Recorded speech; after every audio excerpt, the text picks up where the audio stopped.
So I want to give this brother credit for being open and transparent and admitting that Manosphere and Red Pill was coined and founded by white men. Only for a lot of black men, unfortunately, to pick up that mantle and continue the legacy of Red Pill to oppress their own demographic of women. And a lot of you black men, the thing that makes me cringe and makes me angry from time to time is a lot of you with this regurgitated talking point sounding like Fresh and Fit, Andrew Tate. You sound like racist, elitist, white supremacist men in blackface. That's what a lot of you black men sound like, that have adopted this whole manosphere, MGTOW, red pill ideology, using that to oppress your own demographic of women. Black women already got a lot of roadblocks and hurdles in front of them that they got to overcome. Congratulations, becoming another roadblock. Did you know black women are already discriminated against because of workplace biases? Okay? The texture of their hair, whether it's natural or not, or how it's done. Colorism issues. What shade of black or brown are they? The medical malpractice industry. Did you know that black women are 3 times likely to die during childbirth, giving birth to your son or to your daughter, due to medical malpractice and piss poor treatment from doctors and nurses that don't want to listen? They're 3 times higher, the mortality rate, versus any other demographic of women. Did you know that there's over 100,000 black women right now missing off the face of this earth, never to be seen again? Who's fighting to bring them home? Okay? Did you know one of the leading causes of death of black women, in between the ages of 15 and 45, domestic violence? Does society care? No, they don't. Who needs racism and white supremacy when you have black men that'll pick up the mantle and oppress their own demographic of women with red pill and manosphere? Trolling black women for being single moms without knowing their story. You know, trolling women if they don't have kids and they're not married by a certain age. Oh man, something wrong with you. Ha ha. You hit the wall. Trolling women, shaming women for their success. You know, and it's just like the CIA I think the CIA dropped off podcast equipment in black neighborhoods and the wrong type of Negroes got a hold of it. Ooh, I got a podcast microphone. I got some audio out of this. Let me get on YouTube and oppress my own group of women. That's what y'all doing. A preacher in Mississippi told me this. He said, you keep playing Jesus and wonder why you end up on the cross. Ouch. Right in the heart with a silver bullet. Yeah. I think they plotting on man. Don't fight big feet when they enter the L.A.R. I feel a whole stare.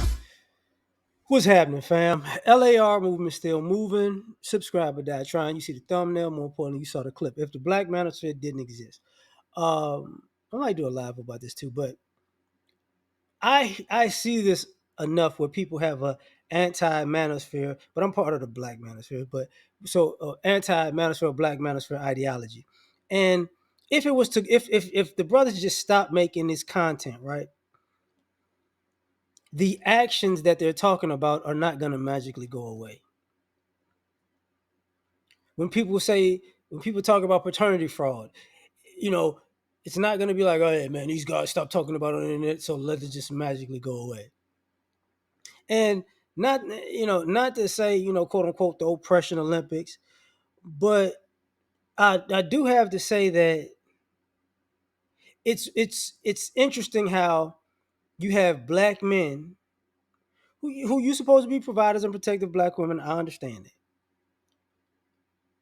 But it's not supposed to be detrimental to black men. And what I mean is, y'all have this blind spot where y'all don't realize you don't care about bad behavior from black women. You don't care about bad behavior to black men. And there's a lot of things that does happen to black women that's wrong. And it's definitely talked about.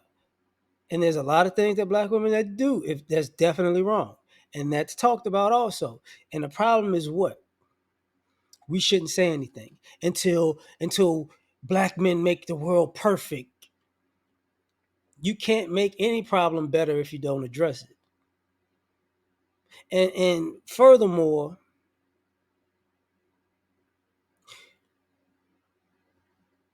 part of this part of this ideology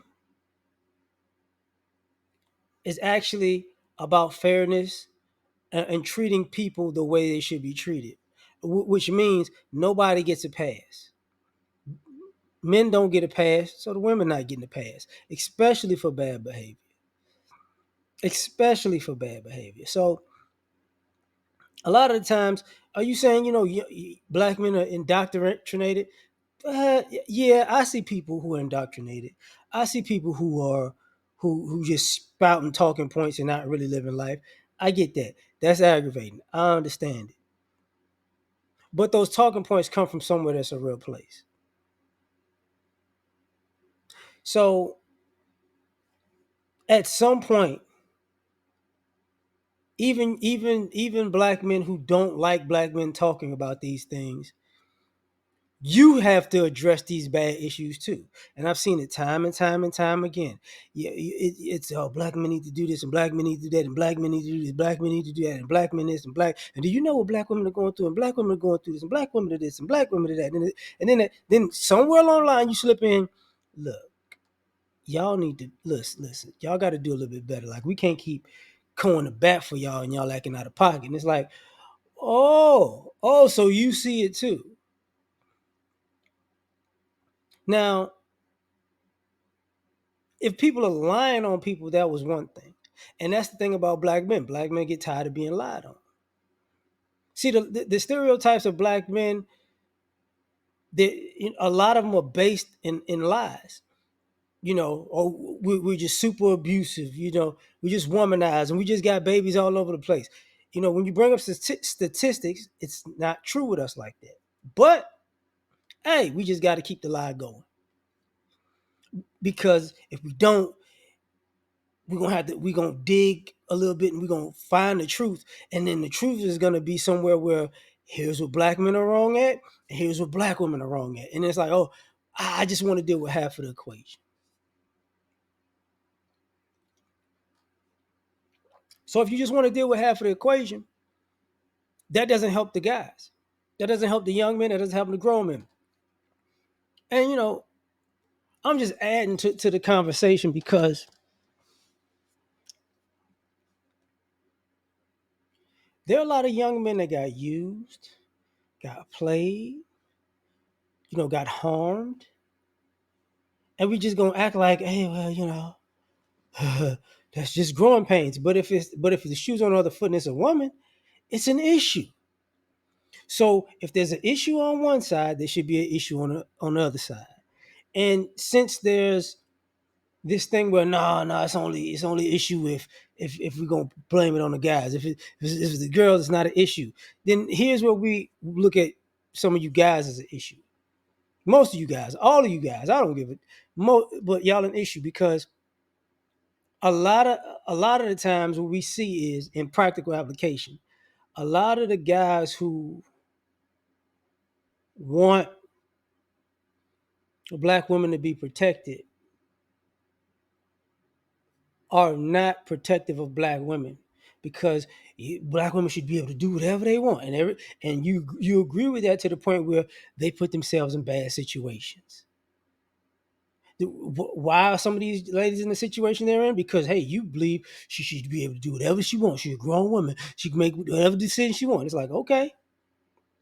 And if it's a bad decision and there's consequences, then you go, well, it's the other black men. It's like, nah, dog. No.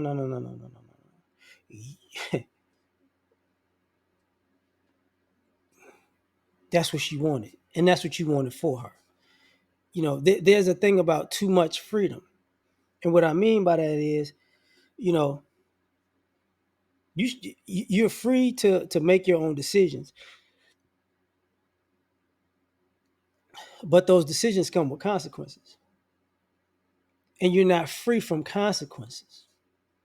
And you hear black men talking about, the consequences they faced by being around, young ladies who just want to be free to do whatever. You see it on social media all the time. And there comes a point where, and I'm going to just be flat out honest, it's hard to take the advice of men, of black men who want black men to provide and protect and do everything for black women in the black community. And it's like, bro, you on Instagram looking at butt all day long. So we need to protect them, but when it's out there, when they shaking, and it's like, yeah, because and I say that to say a lot of times, a lot of you guys are really on the low rule by your sexual thirst for black women, so you caping for black women even when they're wrong.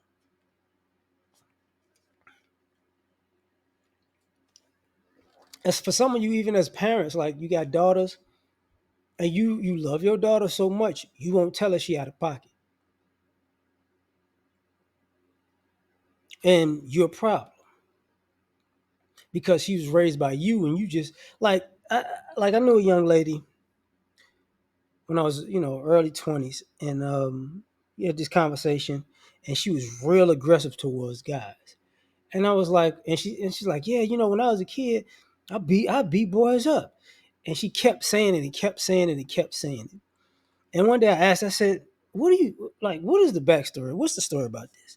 And she says, hey, okay, so when I was a little girl, me and a boy got into a fight. And I went home and told my daddy me and a boy got in a fight, and he beat me up. And then my dad took me to fight the little boy. And I beat that boy up. So from then on, I knew I could beat up boys. And I looked at her, I said, okay, you never looked back, did you? She's like, what you mean? I said, you never looked back because your dad was there, right? She's like, yeah. Your dad was looking at that boy like, boy, if you do what you did to my daughter earlier, I'm going to beat the brakes off you. And that's when it dawned on her, like, oh, he was doing that. It's like, so you then went the next 14 years of your life just overly aggressive to young boys and not to grown men. And it doesn't dawn on you, because your dad was there for you in that one moment. He created a monster that outside of the house. And you see this on social media. You see this when you see people, these young ladies doing the wildest things, and it's like, this is what we're talking about. And this is a family issue, it's a community issue, because y'all just want to overlook the footage. Because hey, you know what I'm saying? If he would have, what did he do? What did he possibly do? I know she's not acting like that just because. And it's like, yeah. You don't see these guys being indoctrinated by, let's just say, red pill or manosphere ideologies and being abusive to women. What you're seeing them do is, I'm out. I'm not even gonna get in this drama with you. So in essence, protecting the relationship, like we ain't finna be arguing, we ain't finna be fighting, we ain't finna do nothing crazy. You're not finna use me, you're not finna play me, you're not finna manipulate me. No, we're not playing that game.